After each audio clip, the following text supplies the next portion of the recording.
ناظرین،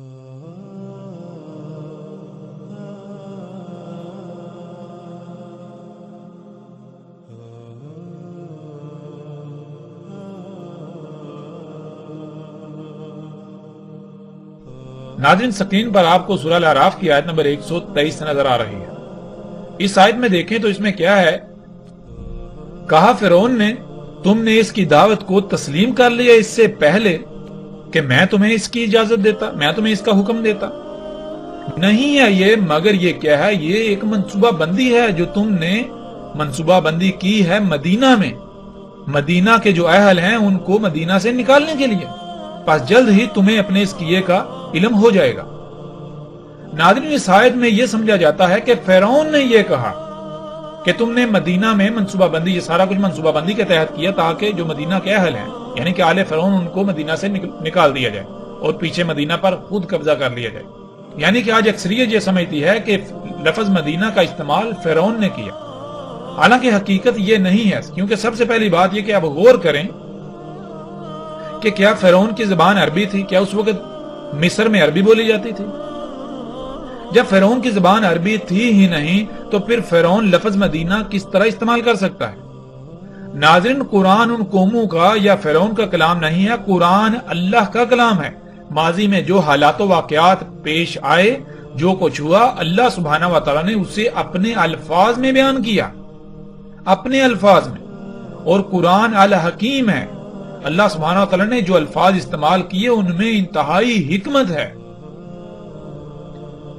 ان میں بہت گہرائی ہے، وہ بہت سارے حقائق کو کھولتے ہیں، ان میں بہت سے حقائق پوشیدہ ہیں۔ اس لیے فرعون نے یہ نہیں کہا مدینہ، بلکہ فرعون نے تو اس وقت یہی کہا کہ تم نے یہاں جہاں فرعون کی حکومت ہے مصر میں، جو کہ اس وقت کریا تھی، مصر کریا تھا، تم نے یہاں مصر سے، یہاں جہاں آل فرعون کی حکومت ہے، آل فرعون کو یہاں سے نکالنے کے لیے، نکلوانے کے لیے تم نے یہ ساری منصوبہ بندی کے تحت یہ سب کچھ کیا۔ اپنے وہ سائنسدانوں کو کہہ رہا ہے۔ قرآن اللہ کا کلام ہے۔ آج قرآن میں اللہ سبحانہ تعالیٰ نے وہاں پر لفظ مدینہ استعمال کیا۔ کیوں لفظ مدینہ استعمال کیا یہ بعد کی بات ہے، اس پر آنے والی ایک سال میں تفصیل سے بات کریں گے، لیکن یہاں یہ دیکھنا ہے کہ اس آیت میں لفظ مدینہ آیا تو ناظرین غور کریں یہ کس مدینہ کا ذکر ہے۔ اگر مدینہ سے مراد یہی بستی ہے جو سعودی عرب میں موجود ہے، جس کا نام یثرب ہے، جس کو آج اکثریت مدینہ مدینہ کہتی ہے، تو پھر کیا آل فرعون کی حکومت یہاں تھی؟ موسیٰ علیہ السلام کو یہاں بھیجا گیا؟ کیا اس مدینے کا ذکر ہو رہا ہے؟ پھر اسی طرح جب ہم آگے بڑھیں تو آگے آپ کو مزید آیات ملیں گی۔ سورہ یوسف کی آیت نمبر 30 میں بھی آپ کو لفظ مدینہ ملے گا۔ یوسف علیہ السلام کہاں تھے، کہاں پر ان کو حکومتی عہدہ ملا، یہ سب جانتے ہیں کہ مصر کی بات ہے۔ یوسف علیہ السلام مصر میں گئے، وہ بکتے بکاتے مصر میں پہنچ گئے۔ مصر کے جو اعلی حکومتی عہدیدار ہے اس نے انہیں پالا، اس نے انہیں بڑا کیا۔ تو ناظرین اب غور کریں کہ یہاں بھی جب اللہ سبحانہ نے لفظ مدینہ استعمال کیا، اگر مدینہ سے مراد یہی بستی ہے، یہی شہر ہے، بلد ہے جسے آج آپ مدینہ کہتے ہیں، جو سعودی عرب موجود ہے، تو کیا یہ واقعہ یا یوسف علیہ السلام اس مدینہ میں آئے؟ کیا یہ واقعہ اس مدینہ کا ہے؟ اسی طرح آپ سورہ الکہف میں دیکھتے ہیں کہ اصحاب کہف کا واقعہ، اس واقعے میں بھی جب آپ دیکھیں تو اس میں بھی لفظ مدینہ کا استعمال ہوا۔ تو ناظرین غور کریں پھر وہی سوال کہ کیا اصحاب کہف اس مدینے میں تھے جسے آج آپ مدینہ کہتے ہیں، یا پھر اللہ سبحانہ تعالیٰ کس بستی کو، کس خطے کو مدینہ کہہ رہے ہیں؟ یعنی کہ اس وقت اسے مدینہ نہیں کہا جاتا تھا، یا فرعون کے وقت بھی مصر کو مدینہ نہیں کہا جاتا تھا، مصر ہی کہا جاتا تھا۔ اب اللہ تعالیٰ اسے یا تو کریا کہیں گے یا پھر مدینہ کہیں گے۔ جب تک وہاں فرعون کی حکومت تھی تو تب تک یعنی فرعون جب تک وہاں کا رب تھا تو وہ مدینہ نہیں، وہ کریا ہے۔ پھر جب وہاں رب اللہ کو بنا لیا جاتا ہے، اللہ رب بن جاتا ہے، تو وہ مدینہ کہلائے گا۔ اس لیے اللہ سبحانہ تعالیٰ نے وہاں پر مدینہ لفظ استعمال کیا۔ جب مصر ظاہری طور پر تو ابھی فرعون کے ہاتھ میں تھا، لیکن حقیقت یہ تھی کہ اب فرعون کا انجام اس کے سر پر آ چکا ہے، مدینہ یعنی مصر جو ہے فرعون کے ہاتھوں سے نکل چکا ہے، اب مصر جو ہے وہ مدینہ بن چکا ہے اللہ کے قانون میں۔ بالکل اس طرح ناظرین غور کریں، قرآن میں باقی جتنے بھی مقامات ہیں ان پر جو مدینہ کا ذکر آیا، ان میں جو مدینہ کا ذکر آیا، کیا وہ اس مدینہ کا ذکر ہے؟ جیسے سورہ الکہف میں دیکھیں موسیٰ علیہ السلام اور اللہ کے جو عبد ہیں ان کا واقعہ ہے، تو اس میں کیا ہے، انہوں نے جو ایک دیوار جو ہے وہ سیدھی کی، تو انہوں نے کیا کہا، یہ دیوار کن دو لڑکوں کی ہے؟ جو یتیم ہیں، وہاں بھی لفظ مدینہ کا آیت میں آپ دیکھ سکتے ہیں، تو کیا وہ موسیٰ علیہ السلام اور اللہ کے عبد کیا وہ اس مدینہ میں آئے تھے جسے آج آپ مدینہ کہتے ہیں، جو سعودی عرب کی بستی ہے؟ اب غور کریں کہ کیا اس وقت کے لوگ اسے مدینہ کہتے ہوں گے؟ نہیں، بلکہ قرآن میں اللہ سبحانہ وتعالیٰ اسے مدینہ کہہ رہے ہیں۔ وہ بستی جو ہے وہ کسی اور نام سے جانی پہچانی جاتی تھی۔ جیسے مثال کے طور پر آج آپ مختلف نام استعمال کرتے ہیں، کابل، کراچی، لاہور، فلاں فلاں، اس طرح جو نام استعمال کرتے ہیں، کل کو جب مثال کے طور پر آپ تصور کریں کہ اگر دنیا، یعنی کہ اگر ساتھ نہ آنی ہو، دنیا آگے اور چلنی ہو، اور امت نے آنا ہو، اور قوم نے آنا ہو، یہ قوم جب ہلاک ہو، یہ امت جب ختم ہو، تو آگے آنے والی قوم کو جب اللہ تعالیٰ ہدایات دیں تو اللہ تعالیٰ کیا بتائیں گے؟ کیا اللہ تعالیٰ یہ کہیں گے کابل میں ایسا ہوا تھا؟ کیا اللہ تعالیٰ یہ کہیں گے کہ کراچی میں ایسا ہوا تھا، لاہور میں ایسا ہوا تھا، دلی میں ایسا ہوا، ممبئی میں ایسا ہوا تھا؟ نہیں، بلکہ اللہ سبحانہ و تعالیٰ صرف دو طرح کی تقسیم کریں گے، یا تو مدینہ کا لفظ استعمال کریں گے یا پھر کریا کا لفظ استعمال کریں گے۔ تو ناظرین غور کرتے جائیں، آپ دیکھیں قرآن میں کہ قرآن میں اللہ سبحانہ وتعالیٰ نے جہاں جہاں لفظ مدینہ کا استعمال کیا، اگر مدینہ سے مراد وہ بستی ہے جسے آج اکثریت کہتی ہے، تو پھر قرآن میں جس مقام پر لفظ مدینہ آیا تو وہاں بھی آپ کو وہی بستی لینا پڑے گا، اس کا مراد وہی بستی لینی پڑے گی جسے آج مدینہ کہا جاتا ہے اور لوگوں کے ذہنوں میں راسخ کر دیا گیا ہے۔ حقیقت یہ ہے کہ وہ آج ام القریہ ہے، ام القریہ میں سے ایک قریہ ہے، یعنی ایسی بستی جہاں اللہ کا دین قائم نہیں ہے، جہاں فطرت نہیں بلکہ فطرت کی ضد ہے، اللہ کی مخلوقات تبدیل شدہ ہے، تمام کی تمام تبدیل شدہ مخلوقات ہیں، اللہ کی مخلوقات نہیں ہے، جہاں دجال دندناتا پھر رہا ہے۔ اور ظاہر ہے ناظرین غور کریں، جہاں فطرت ہوگی وہاں دجال کیسے آ سکتا ہے؟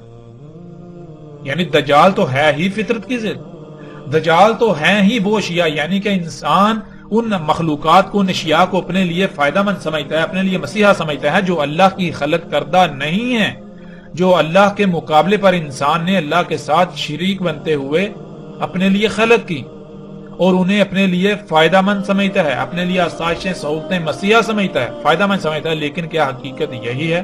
کیا وہ حقیقتاً فائدہ مند ہے، یا یہ محض دجل ہے؟ یہ تمام کی تمام اشیاء، یہ تمام کی تمام مخلوقات دجال ہیں، دجال ہے۔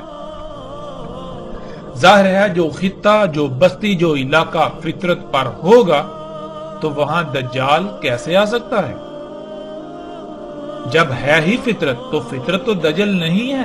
فطرت تو جو ظاہر نظر آتی ہے اس کا دوسرا پہلو بھی ویسا ہے، یعنی کہ فطرت جو ہے وہ اس کے دونوں پہلو پرفیکٹ ہیں۔ اللہ سبحانہ وتعالیٰ نے اسے مکمل خلق کیا، بغیر کسی خامی کے، بغیر کسی سائیڈ افیکٹ کے، بغیر کسی کجی کوتاہی کے، وہ مکمل، وہ پرفیکٹ ہے، وہ دجل نہیں ہے، وہ دجال نہیں ہے۔ اور جہاں فطرت نہیں ہوگی دجال وہیں ہوگا۔ پھر روایات میں ہم جب دیکھیں تو ہمیں بہت ساری ایسی چیزیں ملیں گی، ایسی باتیں ملیں گی کہ جن میں ایسے ایسے الفاظ بھی آئے۔ مثال کے طور پر روایات میں یہاں تک آیا دجال ظاہر ہوگا پوری زمین پر سوائے مکہ اور مدینہ کے، یعنی کہ مکہ اور مدینہ میں دجال داخل نہیں ہوگا، وہاں ظاہر نہیں ہوگا، وہاں موجود نہیں ہوگا، باقی پوری زمین پر دجال ظاہر ہوگا۔ ظاہر ہونا کسے کہتے ہیں؟ وہ شے جو بالکل کھلم کھلا نظر آ رہی ہے، سامنے موجود ہے۔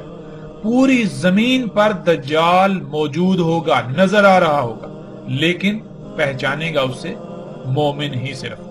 اب ناظرین غور کریں، دجال اگر ایک شخص ہے، ایک انسان ہے، ایک بشر ہے، تو کیا وہ بیک وقت پوری زمین پر ظاہر ہو سکتا ہے؟ پوری زمین پر نظر آ سکتا ہے سوائے مکہ اور مدینہ کے؟ بہرحال مکہ کیا ہے اس کے اوپر بھی اگلی ایک ساتھ میں آئندہ بات ہوگی۔ جیسے ہی ہمارا مدینہ کا موضوع مکمل ہوگا تو ہم پھر مکہ کے اوپر بھی بات کریں گے۔ تو ناظرین واپس آتے ہیں اپنے موضوع کی طرف کہ دجال جو ہے مدینہ میں داخل نہیں ہوگا، اور آج لوگوں کے ذہنوں میں یہ راسخ کر دیا گیا کہ مدینہ سے مراد وہ بستی، وہ شہر ہے جو سعودی عرب میں موجود ہے، جس کا نام یثرب ہے۔ لیکن حقیقت کیا ہے؟ حقیقت یہ نہیں ہے۔ مسلم کی روایت جو آپ کو اس وقت اسکرین پر نظر آ رہی ہے، اس میں دیکھیں، اس میں رسول اللہ صلی اللہ علیہ وآلہ وسلم نے مدینہ کیا ہے اس کی کس طرح سے نشاندہی کی، اس کی وضاحت کس طرح سے کر دی کہ مدینہ کسے کہتے ہیں، مدینہ ہوتا کیا ہے۔ کہا رسول اللہ صلی اللہ علیہ وآلہ وسلم نے کہ مجھے حکم ہوا ہے، مجھے امر ہوا ہے ہجرت کا ایسی قریہ کو جو کھا جائے گی تمام قریہ کو۔ کہا جاتا ہے اسے یثرب، اور حالانکہ یعنی در حقیقت وہ کیا ہے، وہ مدینہ ہے، یعنی کہ اس کا قدر میں اس کو مدینہ کر دیا گیا۔ مدینہ لوگوں کی ایسے چھانٹی کر دیتا ہے جیسے بھٹی لوہے کا خبز گند زنگ وغیرہ چھانٹی کر کے اس سے دور کر دیتی ہے، لوہے سے زنگ کی گند کی نفی کر دیتی ہے۔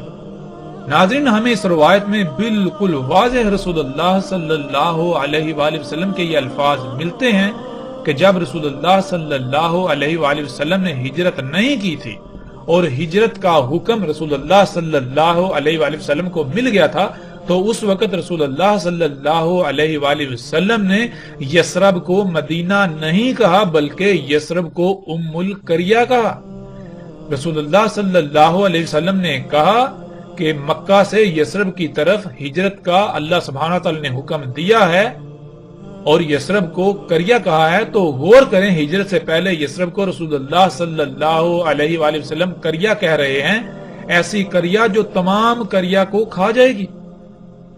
پھر رسول اللہ صلی اللہ علیہ وآلہ وسلم کہتے ہیں حالانکہ وہ مدینہ ہے، یعنی کہ رسول اللہ صلی اللہ علیہ وسلم کی ہجرت سے پہلے وہ قریہ تھی، جیسے ہی ان کو ہجرت کا حکم ہوا ہے تو اب اس کی قدر میں لکھا جا چکا، یعنی کہ اس میں کی یہ قسمت میں ہے کہ اب وہ مدینہ بن جائے گی، قریہ نہیں رہے گی، یعنی کہ ہجرت کا حکم ہو گیا ہے تو ظاہر ہے ہجرت کا حکم کہاں ہوگا۔ وہ قریہ تھی، ایسی بستی تھی جہاں اللہ کا دین قائم نہیں تھا، جہاں فطرت نہیں تھی، جہاں فطرت میں مداخلت کی جا رہی تھی، اور جب اللہ سبحانہ و تعالیٰ نے رسول اللہ صلی اللہ علیہ وسلم کو ہجرت کا حکم دیا تو اب وہ قریہ نہیں رہے گی بلکہ اب وہاں فطرت قائم ہو جائے گی، اب وہاں فطرت میں تبدیلیاں نہیں کی جائیں گی، مداخلت نہیں کی جائے گی، یوں وہ پھر مدینہ کہلائے گا۔ پھر وہ مدینہ کیا ہے؟ رسول اللہ صلی اللہ علیہ وسلم نے کہا تھا کہ وہ تمام قریہ کو کھا جائے گی، یعنی جب یثرب جو کہ ام القریہ ہے وہ قریہ سے مدینہ بن جائے گی، یہاں یعنی دین قائم ہو جائے گا، وہاں دین قائم ہو جائے گا تو وہ قریہ سے مدینہ بن جائے گا، پھر وہی مدینہ آس پاس کی تمام قریہ کو کھا جائے گا، یعنی قریہ کا وجود مٹا دے گا۔ مطلب یہ کہ یا تو وہاں اللہ کا دین قائم ہو جائے گا، وہاں کے رہنے والوں کو فطرت پر قائم ہونا پڑے گا، فطرت میں مداخلت سے باز آنا پڑے گا، یا پھر انہیں صفا ہستی سے مٹا دیا جائے گا۔ یہ تھا اس قریہ کا تمام قریہ کو کھانا۔ اور ناظرین حقیقت دیکھیں، کیا ایسا نہیں ہوا؟ ذرا غور تو کریں، کیا ایسا نہیں ہوا؟ لیکن اگر ہم مدینہ سے مراد یثرب کو لے لیں تو سوال یہ پیدا ہوتا ہے کہ پھر رسول اللہ صلی اللہ علیہ وآلہ وسلم نے ہجرت سے پہلے مدینہ کیوں نہیں کہا تھا؟ یعنی رسول اللہ صلی اللہ علیہ وسلم نے ہجرت سے پہلے اسے مدینہ نہیں بلکہ قریہ کہا،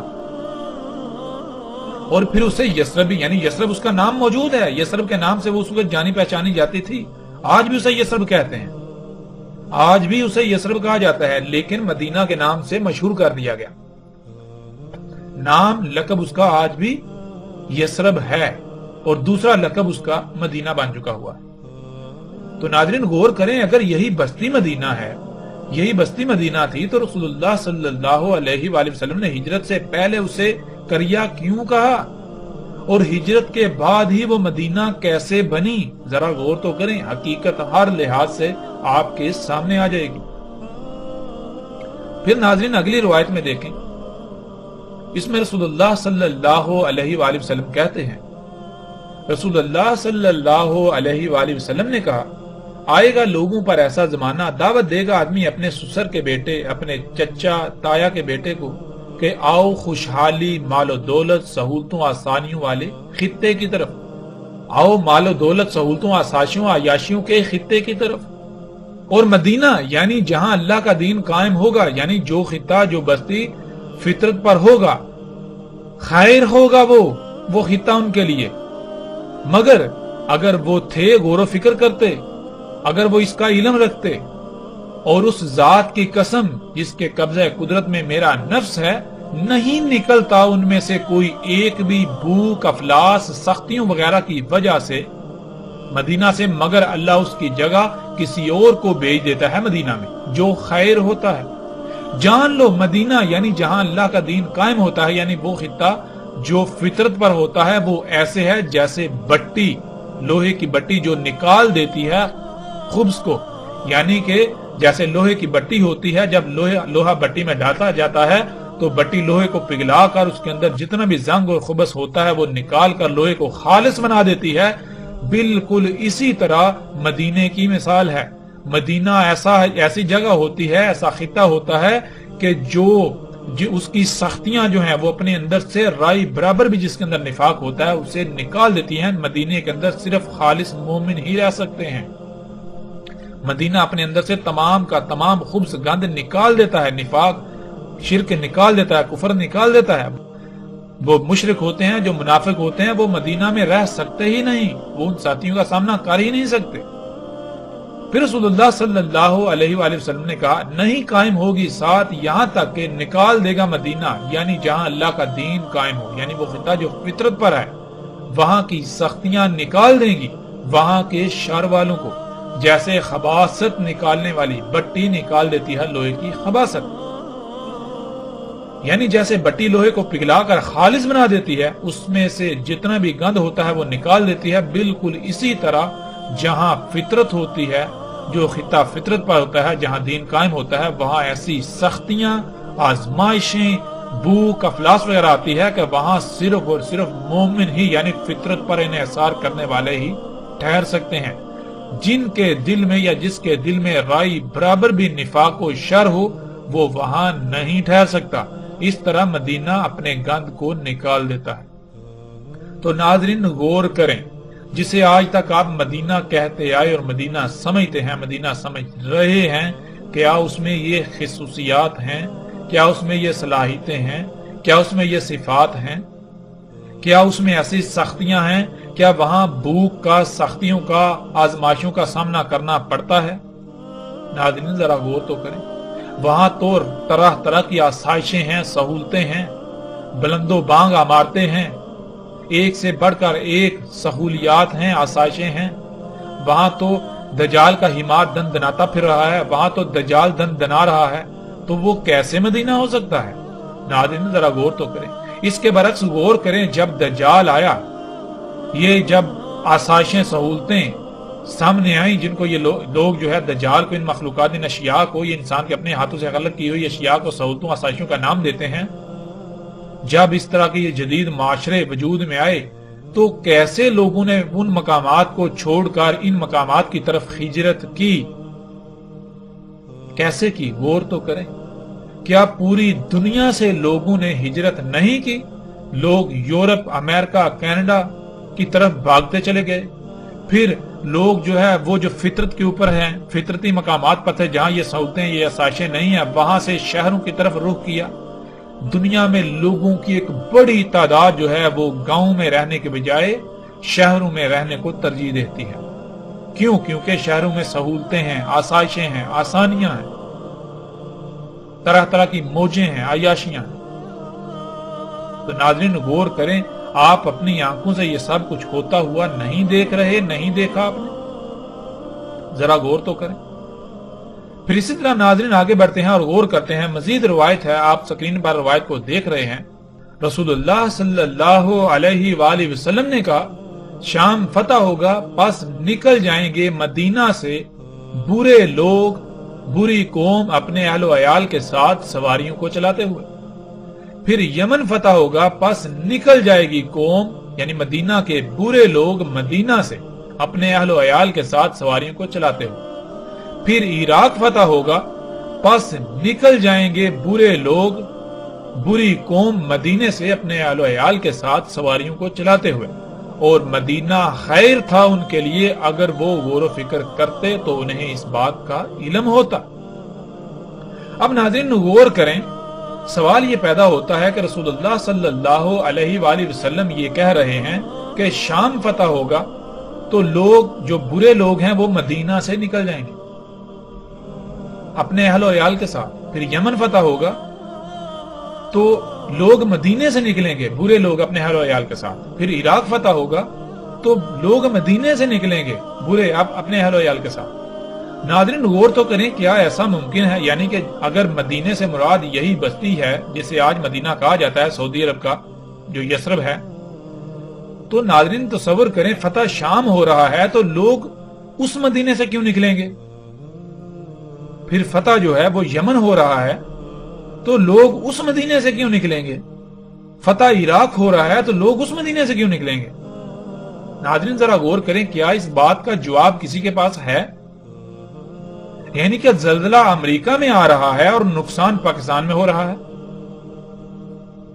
جنگ شام میں ہو رہی ہے اور لوگ پاکستان میں مر رہے ہیں۔ ناظرین کیا ایسا ممکن ہے؟ زلزلہ آسٹریلیا میں آئے، دنیا کے ایک کونے میں آئے، اور زلزلے سے نقصان کہاں ہو رہا ہے؟ جی پاکستان میں ہو رہا ہے۔ کیا ایسا ممکن ہے؟ ناظرین غور تو کریں، اس کا جواب بالکل واضح ہے۔ جیسے رسول اللہ صلی اللہ علیہ وآلہ وسلم نے کہا تھا، ہجرت سے پہلے یثرب کو کریا کہا، ہجرت کے بعد وہ مدینہ بن گئی۔ بالکل اسی طرح شام فتح ہوگا تو ناظرین شام فتح کن کے ہاتھوں ہوگا؟ غور تو کریں، کن کے ہاتھوں شام کے فتح ہونے کی بشارت رسول اللہ صلی اللہ علیہ وسلم نے دی تھی؟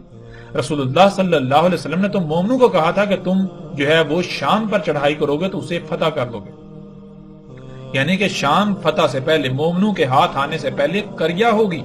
شام پہلے کریا تھا، رسول اللہ صلی اللہ علیہ وآلہ وسلم کی موجودگی میں شام کریا تھا، یمن کریا تھا، عراق کریا تھا۔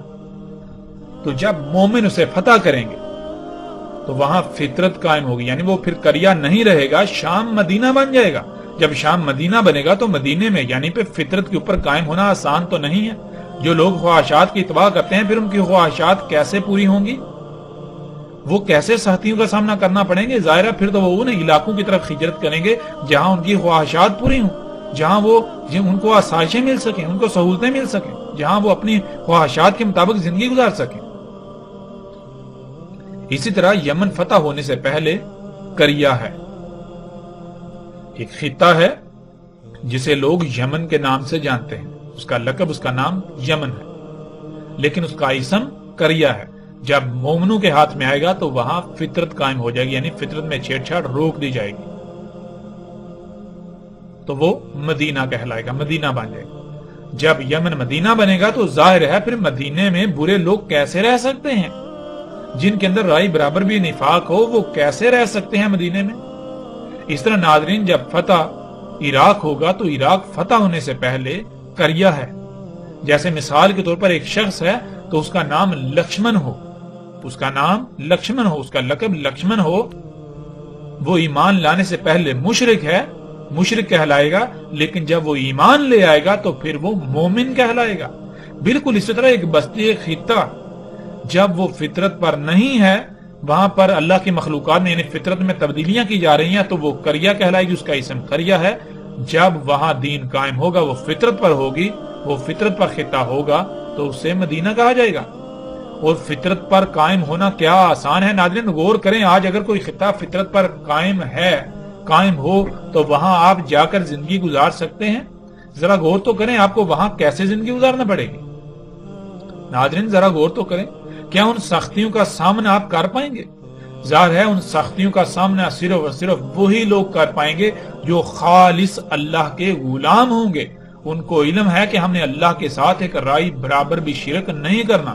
شرک کیا ہے؟ یعنی کہ اللہ ہمارا رب ہے، اس نے ہمیں خلق کیا، ہماری ضروریات اسی نے جیسی ضروریات خلق کی ہم ویسے ہی استعمال کریں گے، ویسی ضروریات سے اپنی زندگی گزاریں گے۔ اب ہم اس کے ساتھ شرک نہیں کریں گے، یعنی کہ کسی اور کی ضروریات کو استعمال نہیں کریں گے، اس کے مقام پر کسی اور کو نہیں لائیں گے۔ تو ناظرین غور کریں، حقیقت ہر لحاظ سے بالکل آپ کے سامنے ہے۔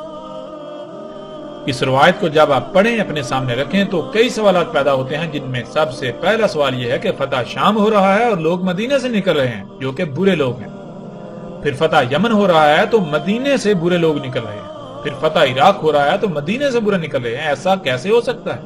یعنی اگر مدینہ سے مراد حجاز، جسے آج سعودی عرب کہا جاتا ہے، اس کی بستی یثرب ہے جسے آج مدینہ کہا جاتا ہے، تو پھر یہ بات عقل میں نہیں آ سکتی اور نہیں آئے گی۔ بالکل ایسی ہی بات کہ آپ کہیں کہ بھوک مجھے لگی ہے اور کھانا میرے ہمسائے نے کھایا، زلزلہ مشرق میں آیا اور اس زلزلے کی وجہ سے نقصان مغرب میں ہوا، متاثر مغرب کے لوگ ہوئے، یہ کیسے ممکن ہے؟ حالانکہ رسول اللہ صلی اللہ علیہ وآلہ وسلم نے بہت ہی لاجواب خبر دی تھی جو آج ہم اپنی آنکھوں سے دیکھ رہے ہیں۔ ناظرین، مدینہ کیا ہے؟ رسول اللہ صلی اللہ علیہ وآلہ وسلم نے خود اس کی کھول کھول کر وضاحت کر دی۔ اس کے علاوہ قرآن میں اللہ سبحانہ و تعالیٰ نے بھی مدینہ کی کھول کھول کر ہر لحاظ سے وضاحت کر دی۔ اب حقائق اتنے کھل جانے کے باوجود بھی اگر لوگ اپنی ضد پر قائم رہیں گے، اگر سب کچھ کھل کر سامنے آ جانے کے باوجود بھی وہ اپنی آنکھیں بند کریں گے، وہ اندھے بنے رہیں گے، تو پھر ایسا کرنے والے جان لیں کہ وہ نقصان صرف اور صرف اپنا ہی کریں گے۔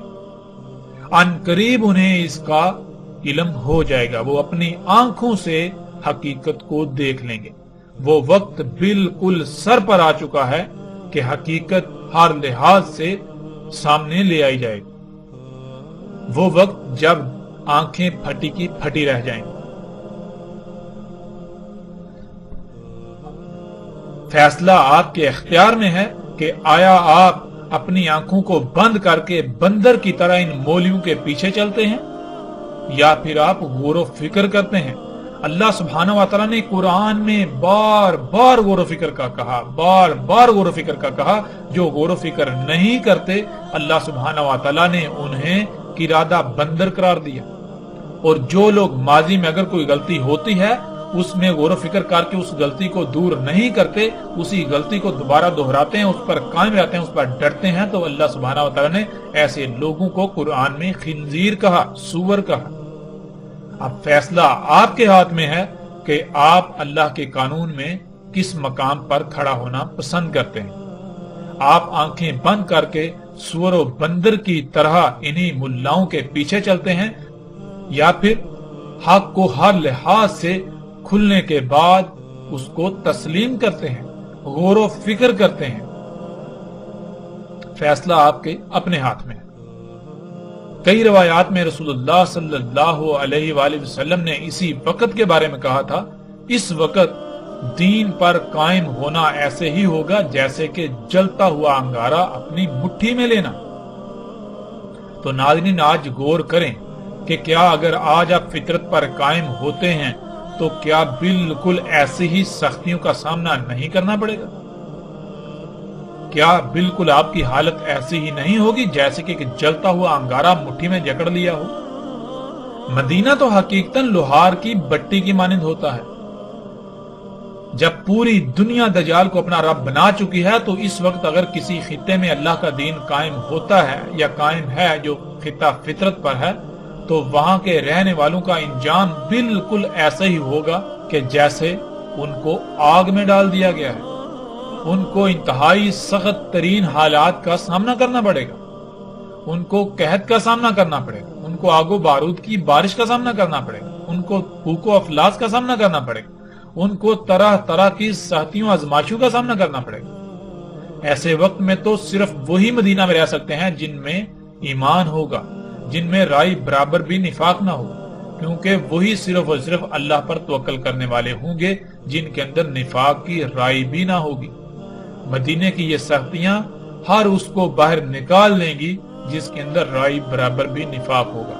ناظرین، غور کریں، اپنے گریبان میں جھانکیں کہ آیا کہ آپ حق پر ہیں یا پھر حق کھل جانے کے باوجود آپ آنکھیں بند کر کے اپنا ہی نقصان کرنے پر تلے ہوئے ہیں۔ حقیقت ہر لحاظ سے آپ کے سامنے ہے۔ ناظرین، الحمدللہ ہم نے تفصیل کے ساتھ جان لیا کہ مدینہ سے مراد کیا ہے، یعنی مدینہ عربی میں کسے کہتے ہیں، اور مدینہ میں دجال داخل نہیں ہو سکے گا۔ مدینہ سے مراد سعودی عرب کی بستی یثرب نہیں ہے، بلکہ ہر وہ بستی یا خطہ جہاں دین قائم ہو، یعنی جو فطرت پر ہے۔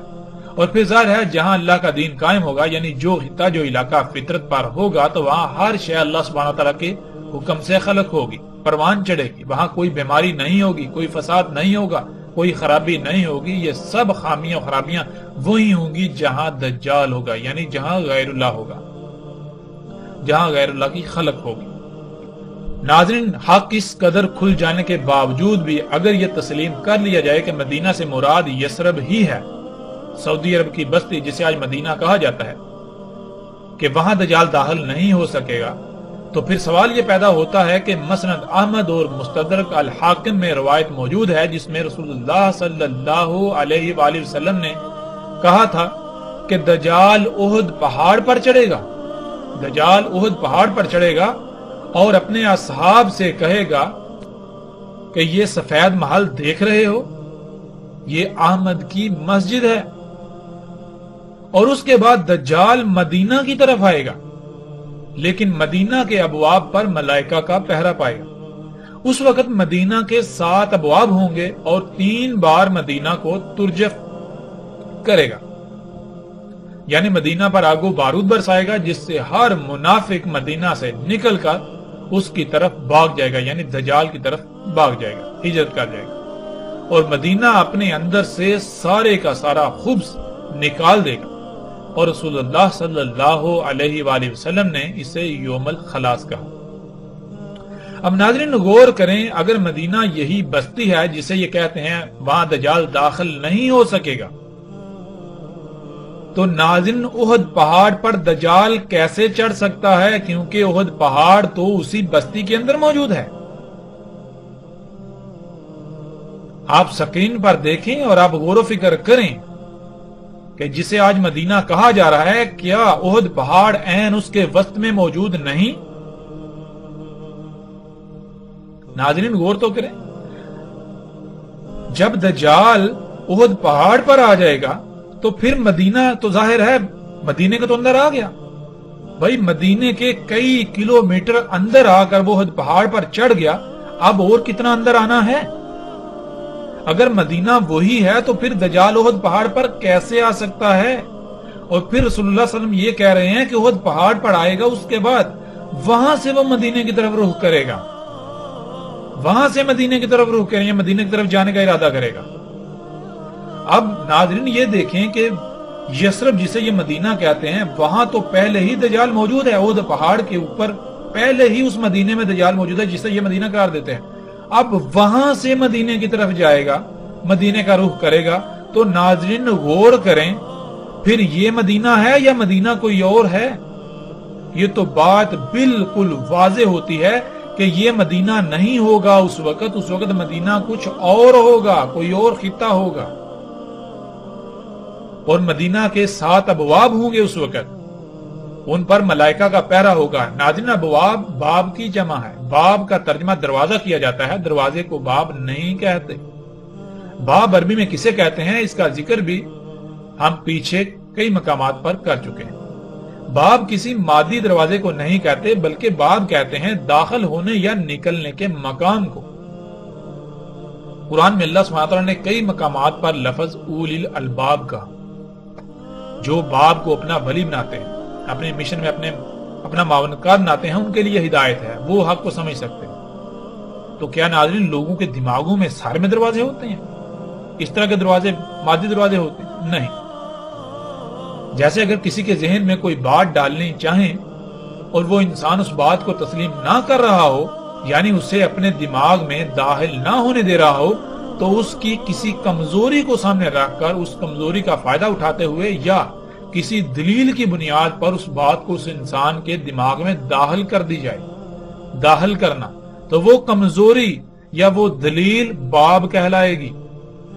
دجال یعنی یہ ٹیکنالوجی، یہ ایجادات مدینہ جہاں دین قائم ہے، جو فطرت ہے، وہاں داخل ہونے کی کوشش کرے گا تو 7 ویک پوائنٹ ہوں گے، یعنی 7 رستے ہوں گے، 7 باب ہوں گے، یعنی کہ ٹیکنالوجی کے وہاں داخل ہونے کے 7 رستے ہوں گے، 7 ایسے پوائنٹس ہوں گے، 7 ایسی کمزوریاں ہوں گی، یعنی کہ مدینے کے 7 ویک پوائنٹس ہوں گے جن کا فائدہ اٹھاتے ہوئے یہ مخلوقات وہاں داخل ہوں گی، داخل ہونے کی کوشش کریں گی۔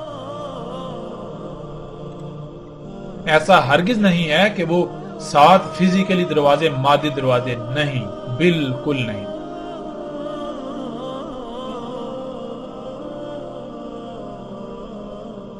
جو بھی خطہ، جو بستی ایسی ہوگی جو فطرت پر ہوگی، وہاں یہ ٹیکنالوجی، یہ ایجادات داخل ہونے کے لیے 7 ویک پوائنٹس ہوں گے جن کے ذریعے سے داخل ہونے کی کوشش کریں گی، لیکن اللہ سبحانہ و تعالی مدینہ کی اپنے ملائکہ کے ذریعے حفاظت کریں گے۔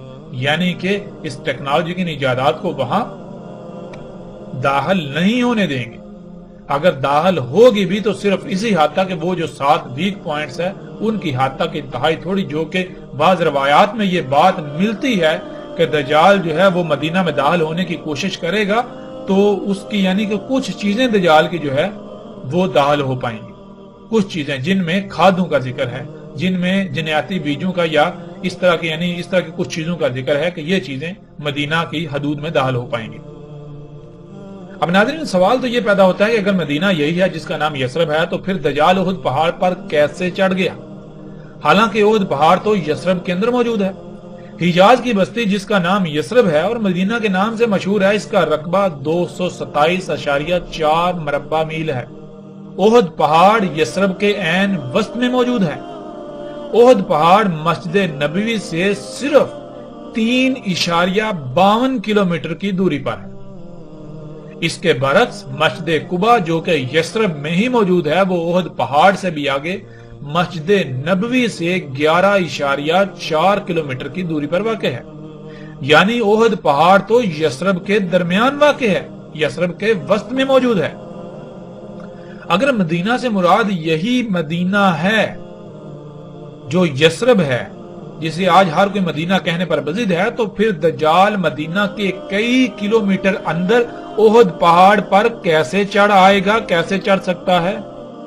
جو کہ آج آپ اپنی آنکھوں سے دیکھیں گے کہ دجال احد پہاڑ پر چڑھ چکا.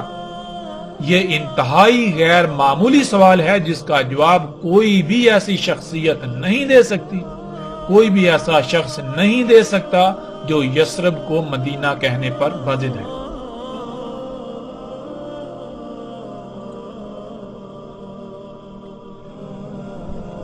ناظرین جیسے جیسے ہم آگے بڑھیں گے تو آگے ایسی روایات بھی آئیں گی جن میں رسول اللہ صلی اللہ علیہ وآلہ وسلم کے یہ الفاظ ملیں گے کہ رسول اللہ صلی اللہ علیہ وآلہ وسلم نے اس وقت کے بارے میں کہا تھا کہ اس وقت الحجاز سے نکل جانا. تم کیا کرنا؟ حجاز سے ہجرت کر جانا، وہاں سے نکل جانا، وہاں نہ رہنا، وہاں سے اپنے اہل و عیال کو لے کر نکل جانا. تو جو اللہ کے رسول حجاز سے نکلنے کا حکم دے رہے ہیں وہ کیسے حجاز کے اندر ایک بستی کو مدینہ کہہ سکتے ہیں اس وقت کے لیے؟ ایسا ممکن ہی نہیں. رسول اللہ صلی اللہ علیہ وآلہ وسلم کے الفاظ کے عین مطابق آج موجودہ وقت میں کوئی مومن ایسا نہیں ہو سکتا جو الحجاز میں رہے. جو رہیں گے وہ سب کے سب دجال کی اتباع کر رہے ہوں گے، دجال کو اپنا رب بنائے ہوئے ہوں گے. دجال ٹیکنالوجی ہے، یہی ایجادات ہیں، یہی اشیاء ہیں جو فطرت کی ضد ہیں، فطرت کے مقابلے پر جو ہیں. موجودہ دور کی تمام ایجادات دجال آج احد پہاڑ پر موجود ہے جسے آج آپ اپنی آنکھوں سے دیکھ سکتے ہیں. احد پہاڑ پر بڑے بڑے ٹاورز لگے ہوئے آپ دیکھ سکتے ہیں. جب یہ ٹاورز یعنی دجال احد پہاڑ پر آیا تو حیران کن طور پر اس وقت محمد رسول اللہ صلی اللہ علیہ وآلہ وسلم کی مسجد کو سفید محل کی شکل میں تعمیر کر دیا گیا، سفید محل کی شکل میں ڈال دیا گیا. جب تک دجال یعنی یہ ٹیکنالوجی احد پہاڑ پر نہیں آئی تھی تب تک مسجد نبوی سفید محل کی طرح نظر نہیں آتی تھی، اور دجال کے اصحاب جو کہ ٹیکنالوجی کو اپنا رب بنائے ہوئے ہیں آج احد پہاڑ پر چڑھتے ہیں تو بالکل سامنے یعنی کہ احد پہاڑ کے اوپر دجال بھی موجود ہے اور اس کو رب بنانے والے جو اس کے اصحاب ہیں وہ بھی موجود ہیں. تو بالکل سامنے مسجد نبوی سفید محل کی طرح دیکھتے ہیں، ان کو سفید محل کی طرح مسجد نبوی نظر آ رہی ہوتی ہے. اے اللہ کے رسول محمد صلی اللہ علیہ وآلہ وسلم، آپ نے سچ کہا تھا، آپ نے سچ کہا تھا. اے اللہ کے رسول محمد رسول اللہ صلی اللہ علیہ وآلہ وسلم، آپ نے ایک ایک لفظ سچ کہا تھا اور میں آپ کی ایک ایک بات کی تصدیق کر رہا ہوں. میں نے آپ کی ایک ایک بات کی تصدیق کر دی. اب اگر کوئی تسلیم کرتا ہے تو تسلیم کرے، اگر کوئی تسلیم نہیں کرتا تو تسلیم نہ کرے۔ عنقریب اللہ سبحانہ و تعالیٰ اپنا فیصلہ سنانے ہی والے ہیں۔ ناظرین، آپ سکرین پر نظر آنے والی تصاویر میں دیکھ سکتے ہیں کہ دجال کے اصحاب، دجال کے ساتھی، یعنی جن لوگوں نے دجال کو اپنا رب بنایا ہوا ہے، جو اپنی ضروریات کو پورا کرنے کے لیے انہی مصنوعی اشیاء پر توکل کرتے ہیں، انہی پر انحصار کرتے ہیں، انہی سے اپنی ضروریات پوری کرتے ہیں، وہ جب احد پہاڑ پر چڑھتے ہیں تو وہ سامنے مسجد نبوی کو بالکل سفید محل کی طرح دیکھتے ہیں۔ آج مسجد نبوی احد پہاڑ سے بالکل سفید محل کی طرح نظر آتی ہے۔ سیٹلائٹ سے لی گئی تصاویر بھی آپ کے سامنے ہیں۔ آپ گوگل ارتھ سے سیٹلائٹ سے لی گئی تصویر کو بھی خود اپنی آنکھوں سے دیکھ سکتے ہیں اور احد پہاڑ پر کھڑے ہو کر بھی اپنی آنکھوں سے یہ مشاہدہ کر سکتے ہیں۔ یثرب میں آج ہر طرف ٹیکنالوجی یعنی دجال دندناتا نظر آتا ہے۔ آج یثرب مدینہ نہیں بلکہ کریا ہے، اور کریا نہیں بلکہ ام القریہ ہے۔ جو کریا ہے ان کی ماں ہے یہ۔ جیسے رسول اللہ صلی اللہ علیہ وآلہ وسلم نے کہا تھا کہ دین اجنبی تھا اور عنقریب دوبارہ اجنبی ہو جائے گا، تو جب دین اجنبی تھا رسول اللہ صلی اللہ علیہ وآلہ وسلم کی بعثت سے پہلے، جب دین اجنبی تھا تو اس وقت یثرب کریا تھی، تو پھر جب دوبارہ دین اجنبی ہو جائے گا تو کیا یثرب مدینہ رہے گا یا پھر کریا بن جائے گا؟ ناظرین، جس زاویے سے، جس پہلو سے بھی آپ غور کریں، حقیقت آپ کے بالکل سامنے ہے۔ جب دین دوبارہ اپنی اسی حالت میں لوٹ جائے گا تو پھر یثرب کیسے مدینہ رہ سکتا ہے؟ پھر یثرب کس طرح مدینہ ہو سکتا ہے؟ ذرا غور تو کریں۔ ناظرین، حقائق ہر لحاظ سے آپ کے سامنے ہیں۔ اس کے علاوہ بھی بہت سے دلائل ہیں، لیکن اگر ہم ان پر بات کریں گے تو ہمارا موضوع مزید لمبا ہو جائے گا۔ اب تک جو حقائق ہم سامنے لا چکے ہیں، ہم یہ بات ہر لحاظ سے ثابت کر چکے ہیں کہ سعودی عرب کی بستی، سعودی عرب کا شہر مدینہ نہیں ہے، اور دنیا کی کوئی طاقت ہماری اس بات کا رد نہیں کر سکتی۔ دنیا کا کوئی شخص اس کا رد نہیں کر سکتا۔ دنیا کا کوئی شخص، دنیا کا کوئی ایک بھی شخص، دنیا کی کوئی طاقت اس یثرب کو مدینہ ثابت نہیں کر سکتی۔ اللہ کے فضل سے جن لوگوں نے آج تک گمراہ کیا، ان کی حقیقت آپ کے بالکل سامنے آ چکی۔ جیسے جیسے ہم آگے بڑھیں گے تو اللہ کے فضل سے مزید ایسے ایسے حقائق آپ کے سامنے آئیں گے کہ آپ دنگ رہ جائیں گے، آپ چونک جائیں گے کہ ان حقائق کو آپ سے کیوں چھپایا گیا۔ بہرحال اس میں صرف اس طبقے کا ہی قصور نہیں، اس میں آپ کا بھی قصور ہے کہ آپ بندروں کی طرح ان لوگوں کے پیچھے پیچھے اس طرح چلتے ہیں کہ جیسے بندر کسی کی نقل کرتا ہے، خود سے غور و فکر نہیں کرتا۔ آپ بھی خود سے غور و فکر نہیں کرتے۔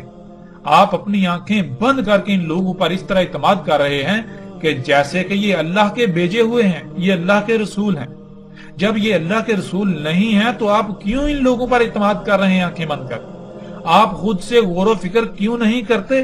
قرآن میں اللہ سبحانہ و تعالیٰ نے بار بار بار بار اس کے اوپر زور دیا کہ غور و فکر کرو، غور و فکر کرو، غور و فکر کرو، اندھوں کی طرح اپنے آباء و اجداد کے پیچھے نہ چلو، ان لوگوں کے پیچھے نہ چلو۔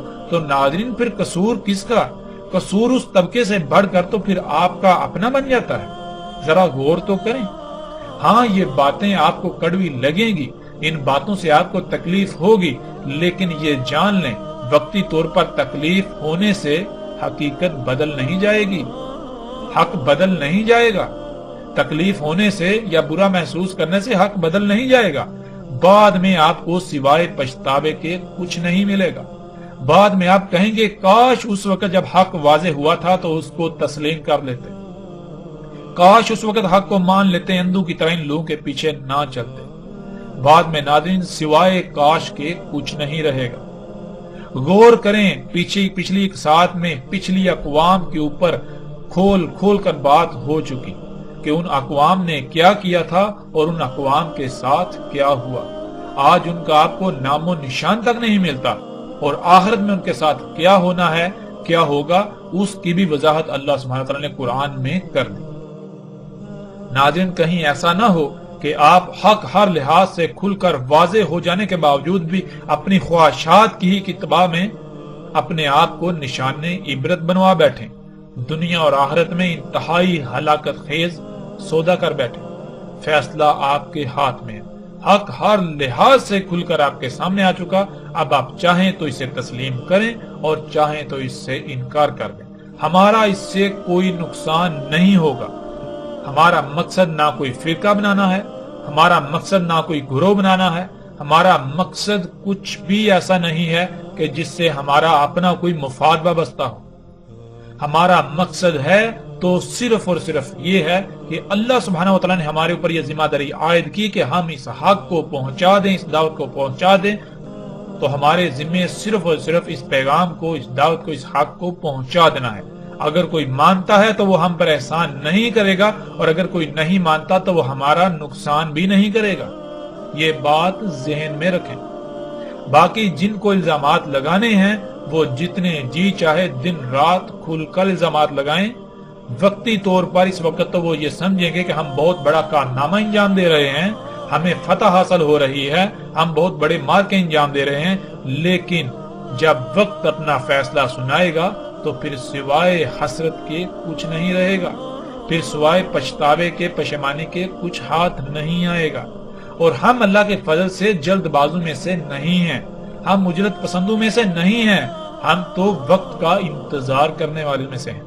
ہم اس وقت کا انتظار کریں گے جب اللہ سبحانہ وتعالی اپنا فیصلہ سنائے گا تو نتائج سامنے آئے گے۔